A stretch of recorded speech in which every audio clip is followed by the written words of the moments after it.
आपने मेरठ में हुए सौरभ हत्याकांड के बारे में तो सुना ही होगा, लेकिन क्या आप जानते हैं कि सौरभ खुद ही मुस्कान को तलाक देने वाला था? फिर ऐसा क्या हुआ कि मुस्कान को उसका कत्ल करना पड़ा? अब सवाल ये भी उठता है कि जेल में प्रेग्नेंट हुई मुस्कान के बच्चे का असली पिता कौन है, सौरभ या साहिल? इस पूरे मामले की पूरी कहानी और इसके पीछे छिपे राज जानने के लिए इस वीडियो को अंत तक जरूर देखें। कहानी की शुरुआत साल 2016 से होती है। सौरभ एक जवान और महत्वाकांक्षी लड़का जो मर्चेंट नेवी में कार्यरत था और मेरठ का रहने वाला था। एक शाम जब वह अपने दोस्तों के साथ बाहर निकला तो उसकी मुलाकात मुस्कान नाम की एक लड़की से हुई। पहली ही नजर में मुस्कान की मासूमियत और उसकी हंसी ने सौरभ के दिल को छू लिया। धीरे धीरे दोनों के बीच बातचीत होने लगी, जो दोस्ती में बदली और फिर धीरे धीरे इस रिश्ते ने प्यार का रूप ले लिया। जब मुस्कान ने सौरभ के प्रोफाइल और उसकी जिंदगी के बारे में जाना तो वह भी उसकी ओर आकर्षित होने लगी। वक्त के साथ उनका प्यार और मजबूत होता गया और आखिरकार उन्होंने शादी करने का फैसला कर लिया। लेकिन जब सौरभ ने अपने घर वालों से इस बारे में बात की तो उन्होंने साफ मना कर दिया। ये शादी नहीं हो सकती, यही शब्द थे उसके माता पिता के। मगर प्यार किसी की इजाजत का मोहताज नहीं होता। सौरभ और मुस्कान ने घर वालों की मर्जी के खिलाफ जाकर शादी कर ली। 2016 में बिना किसी शानो शौकत के बस कुछ खास दोस्तों की मौजूदगी में उन्होंने अपने रिश्ते को नाम दे दिया। शादी के कुछ ही दिनों बाद सौरभ लंदन चला गया क्योंकि उसकी पोस्टिंग वहीं थी। मुस्कान मेरठ में अकेली रह गई। वक्त बीतता गया। सौरभ कभी कभी छुट्टी में वापस आता और फिर चला जाता। लेकिन कुछ वक्त बाद मुस्कान को एहसास हुआ कि सौरभ नेवी में नहीं है बल्कि लंदन में किसी और काम से जुड़ा हुआ है। हालांकि ये बातें उनके प्यार के बीच नहीं आई। देखते ही देखते 3 साल गुजर गए। 2019 आ गया। इन 3 सालों में उनके प्यार की निशानी के रूप में उनकी एक बेटी हुई। जब बेटी आई तो सौरभ के घर वालों का दिल थोड़ा पिघलने लगा। उन्होंने बेटी से मिलने की कोशिश की मगर अब तक बहुत देर हो चुकी थी। सौरभ ने घर वालों से लगभग सारे रिश्ते तोड़ दिए थे। वह अपनी पत्नी और बेटी के साथ एक किराए के मकान में रहने लगा। लेकिन उसकी नौकरी ऐसी थी कि साल के 9-10 महीने वो विदेश में रहता और महज 2-3 महीने ही मेरठ में बिताता। मुस्कान अकेली रह गई थी। वो अपनी बेटी के साथ किराए के घर में रहती, उसका ख्याल रखती और प्ले स्कूल तक छोड़ने और लाने का काम खुद ही करती। फिर आया 2021। इस दौरान दुनिया में कोरोना फैल चुका था। लॉकडाउन के चलते सौरभ कुछ समय के लिए वापस आ गया, लेकिन हालात सामान्य होते ही फिर से विदेश चला गया। इधर मुस्कान की जिंदगी में एक नया मोड़ आया। हर दिन की तरह एक रोज जब वह अपनी बेटी को प्ले स्कूल छोड़ने जा रही थी तब उसकी मुलाकात एक अजनबी साहिल शुक्ला से हुई। पहली बार बस हल्की फुल्की बातचीत हुई, लेकिन धीरे धीरे ये बातचीत लंबी होने लगी। अकेलेपन में मुस्कान को एक हमदर्द मिल गया था। धीरे धीरे साहिल से उसकी दोस्ती गहरी होती गई और दोस्ती कब प्यार में बदल गई दोनों को पता ही नहीं चला। अब साहिल का मुस्कान के घर आना जाना आम हो गया था। जब बेटी स्कूल में होती तब दोनों साथ वक्त बिताते। मकान मालिक को यह सब अजीब लगने लगा। 1-2 बार उसने देखा कि साहिल देर तक घर में बैठा रहता है। यहां तक कि एक बार उसने दोनों को शराब पीते हुए भी देख लिया। वो सोचने लगा, ये लड़का कौन है जो हर रोज आता है और इतनी देर तक रुकता है। फिर आया सन 2021। सौरभ अचानक लंदन से वापस आ गया। उसने आते ही मकान मालिक से मुलाकात की तो उसने धीरे से कह दिया, भाई साहब, आप जब बाहर रहते हैं तो आपकी गैर मौजूदगी में कोई और यहां आकर वक्त बिताता है। मैंने तो खुद देखा है। सौरभ के पैरों तले जमीन खिसक गई। उसने घर आकर सीधा मुस्कान का फोन उठाया, चेट पड़ी। हर शब्द उसके दिल में किसी खंजर की तरह चुभ रहा था। उसे साफ समझ आ गया कि मुस्कान और साहिल के बीच सिर्फ दोस्ती नहीं थी, बात उससे कहीं आगे बढ़ चुकी थी। सौरभ ने मुस्कान को सामने बिठाया और कड़े शब्दों में पूछा, ये सब क्या है? मुस्कान ने पहले झूठ बोलने की कोशिश की, मगर जब सौरभ ने सबूत सामने रख दिए तो वो चुप हो गई। फिर बहस होने लगी। बात इतनी बढ़ी कि झगड़ा तू मैना से मारपीट तक पहुंच गया। गुस्से में आकर सौरभ ने कहा, अगर तुम्हें साहिल चाहिए तो ठीक है, मैं तुम्हें आजाद करता हूं। मुस्कान चुप रही। अब तक उसके मन में भी सौरभ के लिए कोई भावनाओं नहीं बची थी। उसने इस रिश्ते को बचाने की कोई कोशिश नहीं की। हालात ऐसे हो गए कि तलाक की नौबत आ गई। देखते ही देखते 2023 आ गया। सौरभ ने आखिरकार मुस्कान से तलाक लेने का फैसला कर लिया और वापस लंदन चला गया। इस बार वो सिर्फ कुछ महीनों के लिए नहीं बल्कि पूरे 2 साल के लिए गया। इधर मुस्कान और साहिल का रिश्ता और गहरा होता चला गया। साहिल की जिंदगी में कई अजीबोगरीब चीजें थीं। उसकी माँ अब इस दुनिया में नहीं थी, लेकिन वो उससे बात करने का एक अजीब तरीका निकाल चुका था। उसके फोन में एक नंबर सेव था और उसी नंबर से उसने एक अकाउंट बनाया था। अपनी माँ के नाम पर स्नैपचैट पर वो खुद को यकीन दिला चुका था कि उसकी माँ अब भी उससे जुड़ी हुई है। वो रोज उस अकाउंट से बातें करता, सवाल पूछता और जवाब भी उसी से आता। उसे लगता था कि उसकी माँ अभी उसकी जिंदगी का हिस्सा है, उसे राह दिखा रही है। अब वो उसी अकाउंट से साहिल को मैसेज करने लगी, लेकिन अंदाज वैसा ही था जैसे उसकी माँ उससे बातें कर रही हो। स्नैपचैट मैसेज, बेटा मुस्कान बहुत अच्छी लड़की है, तुम्हारी जिंदगी में आई है तो इसे मत खोना, वो तुम्हारा ख्याल रखेगी, तुम्हें कभी धोखा नहीं देगी, उसे हमेशा खुश रखना। साहिल स्नैपचैट के सामने बड़बड़ाते हुए, माँ आप भी यही कह रही हो तो फिर ये लड़की सच में मेरी किस्मत में है। साहिल को यकीन होने लगा कि उसकी माँ खुद उस मुस्कान की तारीफ कर रही है। अब वो मुस्कान के प्यार में पहले से भी ज्यादा पागल हो गया। उसे लगा कि उसकी माँ खुद चाहती है कि वो मुस्कान से शादी करे। इधर सौरभ पूरी तरह से मुस्कान की जिंदगी से बाहर निकल चुका था। 2023 में तलाक की नौबत आने के बाद वो लंदन चला गया और इस बार वो 2 साल तक लौटकर नहीं आया। उधर स्नैपचैट ने साहिल और मुस्कान को और पागल कर दिया था। अब हालत ये हो गई कि साहिल के लिए मुस्कान से दूर रहना नामुमकिन हो गया था। एक दिन उसने गुस्से में कहा, तुम सौरभ से तलाक लो और मुझसे शादी करो। मुस्कान ने उसकी बात सुनी मगर ठंडी आवाज में बोली, तलाक लेने से क्या होगा, सौरभ फिर भी आसपास रहेगा, कुछ ना कुछ परेशानी खड़ी करेगा। अब साहिल के दिमाग में कुछ और ही चल रहा था। उसने मुस्कान की आंखों में देखा और धीरे से फुसफुसाया, तो रास्ता साफ करने का एक ही तरीका है, सौरभ को खत्म कर दो। मुस्कान सिहर गई। उसने साहिल की आंखों में देखा, वो मजाक नहीं कर रहा था, क्या तुम सच कह रहे हो?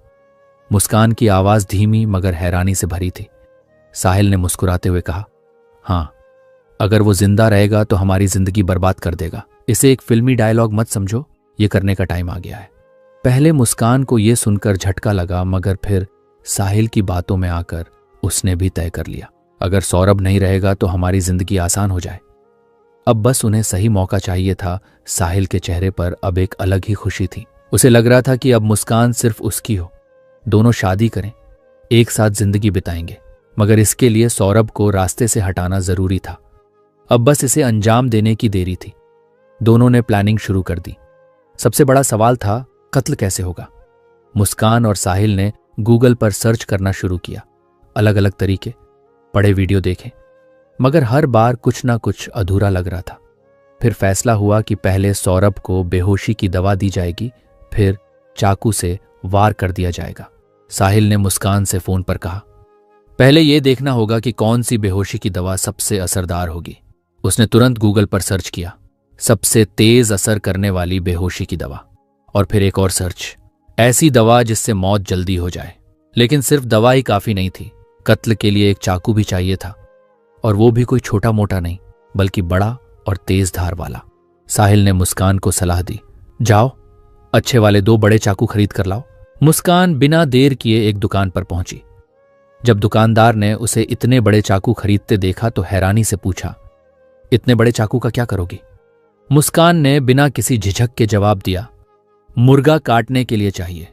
दुकानदार ने ज्यादा सवाल नहीं किए और 800 रुपये में उसे 2 बड़े चाकू दे दिए। अब चाकू भी आ गए, दवा का इंतजाम भी हो रहा था, मगर कत्ल के बाद लाश का क्या किया जाए? पहले प्लान बना कि किसी सुनसान जगह पर दफना देंगे। सौरभ के घर वाले वैसे भी उससे ज्यादा लगाव नहीं रखते थे। शादी के बाद वे पहले ही नाराज थे। अगर सौरभ गायब हो जाता तो कोई खास पूछताछ भी नहीं करता, मगर सवाल था लाश को दफनाए कैसे। साहिल और मुस्कान को इसके बारे में ज्यादा जानकारी नहीं थी। अब दोस्तों से डायरेक्ट पूछते तो शक हो सकता था, इसलिए उन्होंने चालाकी से सवाल पूछना शुरू किया। साहिल ने अपने दोस्त से कैजुअल अंदाज में पूछा, यार पूजा की सामग्री अगर जमीन में दबानी हो तो कितना गहरा गड्ढा खोदना चाहिए? दोस्त ने बिना ज्यादा सोचे जवाब दिया, बस हल्का सा गड्ढा खोदकर डाल दो, ज्यादा गहराई की जरूरत नहीं होती। साहिल ने थोड़ा झिझकते हुए अगला सवाल पूछा, और अगर कुछ बड़ा गाड़ना हो तो? अब दोस्त सतर्क हो गया। उसने तुरंत शक भरी नजरों से पूछा, तू ये सब क्यों पूछ रहा है? कहीं कुछ गलत तो नहीं करने वाला? साहिल अचानक घबरा गया। अगर दोस्त ने पुलिस को कुछ बता दिया तो पूरा प्लान बर्बाद हो सकता था। उसने झट से बात घुमा दी, लेकिन अब उसे एहसास हो चुका था कि लाश को दफनाने का तरीका बहुत जोखिम भरा हो सकता है। अब एक नया प्लान बना। साहिल ने मुस्कान से कहा, एक बड़ा ड्रम खरीदते हैं, उसमें लाश के टुकड़े डालेंगे और ऊपर से सीमेंट भरकर पैक कर देंगे। किसी को शक भी नहीं होगा। मुस्कान ने उसकी आंखों में देखा। साहिल एकदम ठंडे दिमाग से सोच रहा था। उसे किसी चीज का डर नहीं था। मुस्कान ने गहरी सांस ली और बोली, ठीक है, अब गलती की कोई गुंजाइश नहीं होनी चाहिए। कत्ल का तरीका तय हो चुका था, चाकू भी आ चुके थे। अब बस सौरभ का हिंदुस्तान लौटना बाकी था। सौरभ और मुस्कान के बीच भले ही दूरियां आ चुकी थीं, लेकिन सौरभ अब भी मुस्कान से बेइंतहा प्यार करता था। 25 फरवरी को मुस्कान का जन्मदिन था और उसने तय किया कि वो इस खास दिन पर अपनी बीवी और बेटी के साथ रहेगा। तमाम लड़ाइयां और गलतफहमियां के बावजूद उसने लंदन से मेरठ आने का फैसला किया। उसने मुस्कान को पहले ही बता दिया था, मैं 24 फरवरी को पहुंच रहा हूं, जन्मदिन तुम्हारे साथ मनाएंगे, हम दोनों और हमारी बेटी। मुस्कान ने यह बात साहिल को बताई। दोनों ने फौरन फैसला किया, कत्ल 25 फरवरी को ही होगा।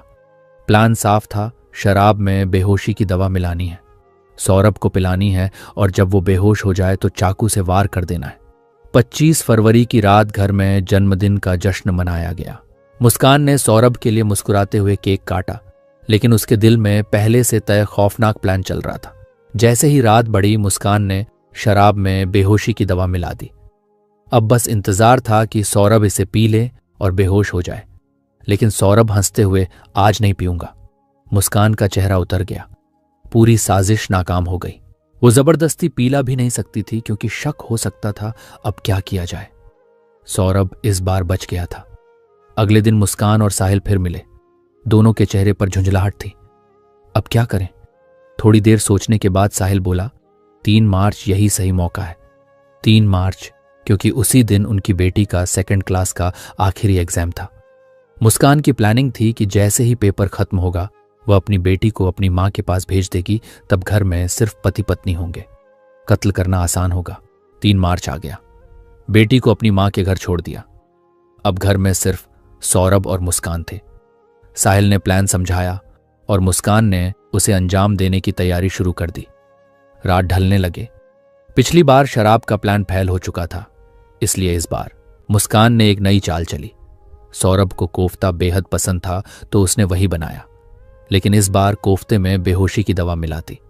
रात के 9:30 बजे सौरभ खुश होकर, वाह, आज कोफ्ता बनाया, तुम अब भी जानती हो कि मुझे क्या पसंद है। मुस्कान ने झूठी मुस्कान के साथ खाना परोसा। सौरभ ने बिना कुछ सोचे समझे खाना खाया। कुछ ही देर में उसकी आंखें भारी होने लगीं और वह धीरे धीरे बेहोशी की हालत में जाने लगा। रात के ठीक 12 बजे मुस्कान ने साहिल को फोन किया। वो बेहोश हो गया है, अब आ जाओ। साहिल ने बिना वक्त गंवाए बाइक स्टार्ट की और तेज रफ्तार से मुस्कान के घर पहुंच गया। दोनों ने चाकू निकाले। अब इस खतरनाक खेल का आखिरी और सबसे भयावह कदम उठाने का वक्त आ चुका था। मुस्कान के हाथ कांप रहे थे। उसका दिल तेजी से धड़क रहा था। हाथ में खंजर था, लेकिन हिम्मत जैसे साथ छोड़ रही थी। वह डर भरी नजरों से साहिल की तरफ देखने लगी। उसकी आवाज कांप गई, मैं ये नहीं कर सकती। साहिल ने मुस्कान की ठंडी हथेली पर अपनी गर्म उंगलियां रखीं और सख्त लहजे में कहा, तुम्हें ही करना होगा, तुम उसकी पत्नी हो, पहला वार तुम्हारा होना चाहिए। मुस्कान ने धीरे से सिर हिलाया, लेकिन उसका हाथ अब भी कांप रहा था, आगे नहीं बढ़ रहा था। साहिल झुंझला गया। उसने मुस्कान का हाथ मजबूती से पकड़ा और धीरे धीरे खंजर को सौरभ के सीने की ओर ले जाने लगा। मुस्कान का पूरा शरीर थरथरा रहा था। उसकी सांसें तेज हो गई थीं। साहिल ने फुसफुसाकर कहा, बस एक हल्का वार, बाकी मैं संभाल लूंगा। लेकिन मुस्कान अब भी जमी हुई थी। उसका हाथ रुका हुआ था। अचानक साहिल ने झपट कर उसके हाथ पर जोर से दबाव डाला। खंजर तेजी से सौरभ के सीने में उतर गया। एक हल्की कराह गूंजी और फिर गहरी खामोशी छा गई। सौरभ की सांसें कुछ देर तक लड़खड़ाई, फिर सब कुछ शांत हो गया। कमरे में सिर्फ खौफनाक सन्नाटा था।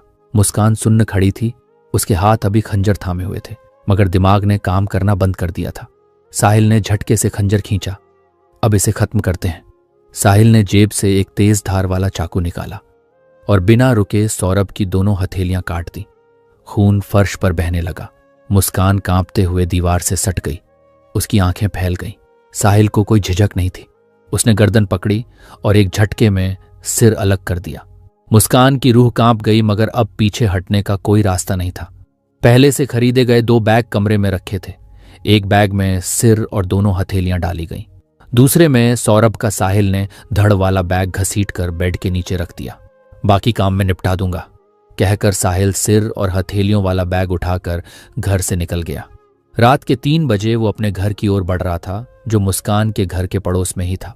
कमरे में अब सिर्फ मुस्कान थी। जिस बेड पर वह रोज सोती थी, उसी के नीचे आज उसका पति बिना सिर और बिना हथेलियों के पड़ा था। वह लेटने की कोशिश कर रही थी, लेकिन आंखें बंद करते ही सौरभ का खून से लथपथ चेहरा सामने आ जाता।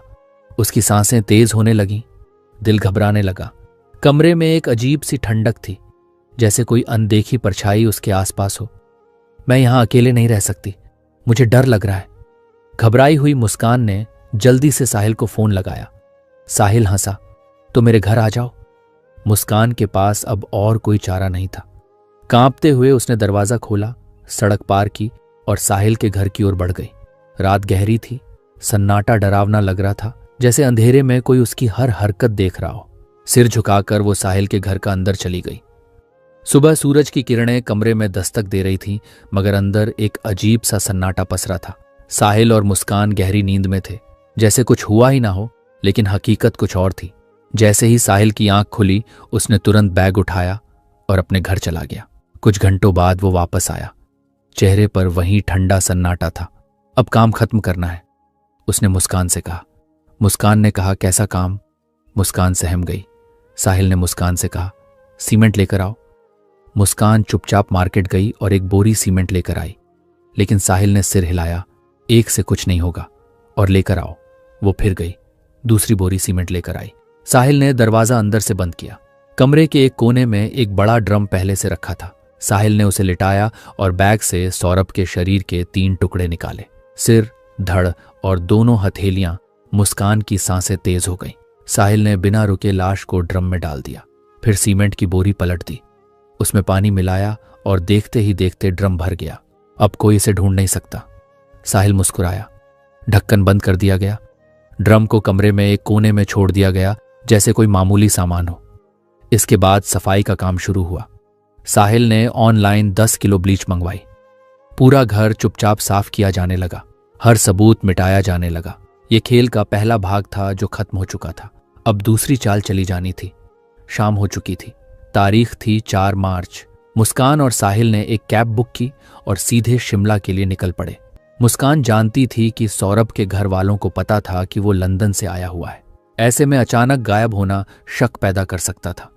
इसलिए सफर के दौरान ही उसने सौरभ के मोबाइल से उसके भाई और बहन को मैसेज किया, मैं और मुस्कान शिमला घूमने जा रहे हैं, फिर मनाली और फिर कसौली।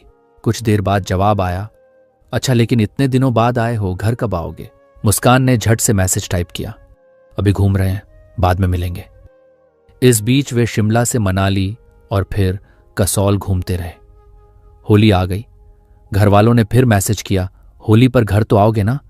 अब मुस्कान के पास कोई जवाब नहीं था। फिर कॉल आ गया। मुस्कान के लिए फोन उठाना खतरे से खाली नहीं था, क्योंकि आवाज से राज खुल सकता था। फिर मुस्कान ने मैसेज किया, नहीं इस बार यही मना रहे हैं। उसने झूठा जवाब भेजा। घर वालों को यह अजीब लगा, आखिर 2 साल बाद आया था और अब होली पर भी नहीं आ रहा। लेकिन कोई शक न करे, इसलिए मुस्कान लगातार अपडेट भेजती रही, यहां बहुत मजा आ रहा है, अभी यहां है, अब वहां जा रहे हैं। इस तरह 14 दिन बीत गए। तारीख थी 18 मार्च। अब तक जो पैसे साथ लाए थे वो खत्म हो चुके थे। मुस्कान के पास कुल 84,000 थे। साहिल के पास भी थोड़े पैसे थे, मगर अब सब खत्म हो गया था। लेकिन उसे पता था सौरभ के अकाउंट में 6 लाख रुपए थे। मगर दिक्कत ये थी कि उसे अकाउंट से पैसे निकालने का तरीका नहीं पता था। वो सोच में पड़ गई। आखिरकार उसने अपनी माँ को फोन किया, माँ ये बताओ, बैंक से सौरभ के पैसे कैसे निकाल सकते हैं? माँ चौंक गई, सौरभ तो तुम्हारे साथ है ना, तुम दोनों शिमला मनाली घूम रहे हो, फिर मुझसे क्यों पूछ रही हो? और पैसे निकालने की जरूरत ही क्या है? सौरभ से मांग लो, मुस्कान से जवाब देते नहीं बना। अचानक उसके मुंह से वो बात निकल गई जो कभी बाहर नहीं आनी चाहिए थी। सौरभ तो है ही नहीं, वो मर चुका है। माँ घबरा गई। उनकी बेटी ने जो बताया था वो चाहती है तो छुपा सकती थी, लेकिन कुछ अजीब लग रहा था। होली पर भी बेटी नहीं आई और अब अचानक पैसे निकालने की बात। पहले से ही उन्हें मुस्कान के पिछले रिश्ते और तलाक के बारे में सब पता था। उन्हें समझ आ गया कि कुछ तो गड़बड़ है। बिना देर किए वे पुलिस स्टेशन पहुंची। साहब, मेरी बेटी ने कुछ गलत किया है। वो कह रही थी कि सौरभ अब इस दुनिया में नहीं है। पुलिस तुरंत हरकत में आई। मुस्कान 14 दिनों से गायब थी। मामला संगीन था। उधर इत्तेफाक से 18 मार्च को ही मुस्कान और साहिल घर लौट आए। जैसे ही वे घर पहुंचे, कुछ ही देर में पुलिस भी वहां धमक गई। घर में घुसते ही पुलिस की नजर कोने में रखे एक बड़े ड्रम पर पड़ी। ड्रम इतना भारी था कि शक होना लाजमी था। तभी सौरभ का भाई भी वहां आ चुका था। मुस्कान, सौरभ कहाँ है? मुस्कान का चेहरा सफेद बढ़ गया। पुलिस ने दोनों से पूछताछ शुरू कर दी। घर की तलाशी ली जाने लगी। ड्रम को खोलने की कोशिश की गई, मगर वो इतना ठोस हो चुका था कि किसी भी औजार से नहीं खुल रहा था। अब कोई शक की गुंजाइश नहीं थी। पुलिस ने तुरंत एक टेम्पो बुलाया और ड्रम को उठाकर मुर्दा घर भेज दिया। अब सबसे जरूरी काम था ड्रम को खोलना। एक मैकेनिक बुलाया गया। उसने गैस कट्टर से ड्रम को काटना शुरू किया। ड्रम की परत हटी तो अंदर ठोस सीमेंट का एक भारी भरकम टुकड़ा निकला। अब उसे तोड़ना जरूरी था। कई हथौड़े पड़े, मशीनें चलाई गईं। धीरे धीरे सीमेंट छटकने लगा।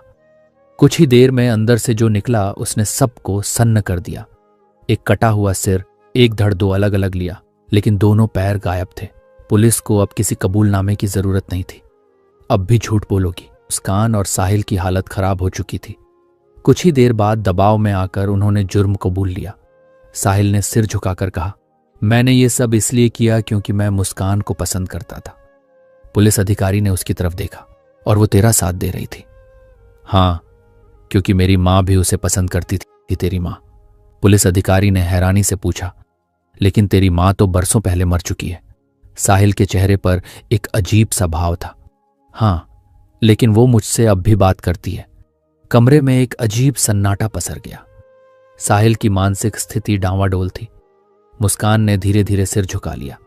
अब सच खुल चुका था। साहिल ने बताया कि उसकी माँ उसे सपनों में नजर आती थी और उससे बातें करती थी। उन्होंने मुझसे कहा कि मुस्कान मेरे लिए सही लड़की है। मैंने जो किया उसी के कहने पर किया। पुलिस अधिकारी ने गहरी सांस ली। तो सौरभ को मारने का प्लान भी तेरी माँ ने दिया? हाँ, उन्होंने कहा कि अगर मैं मुस्कान से शादी करना चाहता हूं तो रास्ते का कांटा हटाना होगा।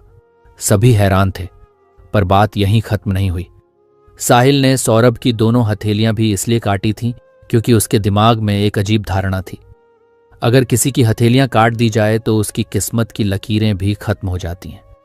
उसे लगा था कि ऐसा करने से सौरभ की आत्मा कभी उसे बद्दुआ नहीं दे पाएगी। पुलिस अधिकारी ने ठंडी नजरों से उसे देखा। तूने किस्मत की लकीरों की बात की थी ना? हाँ, साहिल फुसफुसाया। अब तेरी किस्मत की लकीरें भी खत्म हो चुकी हैं। साहिल, अब तेरा किस्मत कानून लिखेगा। दोनों के चेहरे पर अपराध बोध झलक रहा था, लेकिन मुस्कान की आंखों में अब भी एक अजीब सी ठंडक थी। तुम्हारा पति तो तुम्हें तलाक देने वाला था, फिर कत्ल क्यों किया? इंस्पेक्टर ने मुस्कान से पूछा। मुस्कान हल्का सा मुस्कुराई और बोली, मैंने कभी साहिल से शादी करने के बारे में सोचा ही नहीं था। वो बस एक अच्छा साथी था जिसके साथ मैं वक्त बिता रही थी। इंस्पेक्टर ने घूरते हुए साहिल की तरफ देखा। तो तुमने सौरभ का कत्ल क्यों किया? साहिल की आंखों में पछतावे की हल्की परछाई आई, मगर वो खुद को समझाने की कोशिश कर रहा था। अगर सौरभ जिंदा रहता तो मुस्कान की जिंदगी नर्क बन जाती। वो उसे तंग करता, इसलिए मैंने उसे खत्म कर दिया। इंस्पेक्टर ने कहा, जिस मुस्कान के लिए तुमने ये सब किया वो तुमसे शादी करने के बारे में सोच भी नहीं रही थी। साहिल का चेहरा सफेद बढ़ गया। उसने कांपते होठों से मुस्कान की तरफ देखा, मानो कोई उम्मीद हो कि वो इस बात को झूठ लाएगी। लेकिन मुस्कान ने एक शब्द भी नहीं कहा। कुछ देर की खामोशी के बाद इंस्पेक्टर ने कहा, अगर ये राज थोड़ी देर से खुलता और तुम मुस्कान पर शादी के लिए दबाव डालते तो क्या अगला कत्ल तुम्हारा होता? साहिल की आंखों में डर तैरने लगा। कहानी वहीं खत्म नहीं हुई थी। ये सब शुरू हुआ था एक लव मैरिज से सौरभ और मुस्कान की। दोनों ने घर वालों के खिलाफ जाकर शादी की थी। फिर मुस्कान को साहिल से प्यार हो गया, लेकिन शादी करने का इरादा कभी नहीं था। अब जब साहिल को इस सच्चाई का एहसास हुआ तो उसे समझ में आया कि उसने जिस औरत के लिए कत्ल किया वही उसके साथ कभी शादी नहीं करना चाहती थी। अगर ये कत्ल छुपा रहता तो शायद कुछ समय बाद साहिल ही अगला शिकार बन जाता। लेकिन इससे पहले कि ये पार्ट 3 शुरू होता, कानून ने इस खेल का पर्दाफाश कर दिया। उस बच्ची का क्या किसी ने पीछे से सवाल किया, जिस मासूम को इस दुनिया में पिता का प्यार तक नसीब नहीं हुआ। उसकी मां ने खुद ही उसे अनाथ बना दिया। अब उसकी दुनिया सिर्फ 4 दीवारों तक सिमट गई थी। मां उम्र कैद की सजा काट रही थी और पिता इस दुनिया में था ही नहीं। इंस्पेक्टर ने गहरी सांस लेते हुए कहा, बुरे काम का नतीजा कभी अच्छा नहीं होता। काश लोग अपराध करने से पहले ये सोच पाते तो क्राइम रेट अचानक गिर जाता, मगर अफसोस ऐसा सोचता ही कौन है। और दोस्तों, यही थी आज की कहानी, एक ऐसी सच्चाई जो बताती है कि लालच, धोखा और जुर्म का अंजाम हमेशा बुरा ही होता है। अगर इंसान क्राइम करने से पहले एक पल के लिए ठहर कर सोच ले तो शायद ऐसी कहानियों बनती ही नहीं। अगर ये वीडियो आपको अच्छी लगी हो तो वीडियो को एक लाइक और चैनल को सब्सक्राइब जरूर कीजिएगा। धन्यवाद।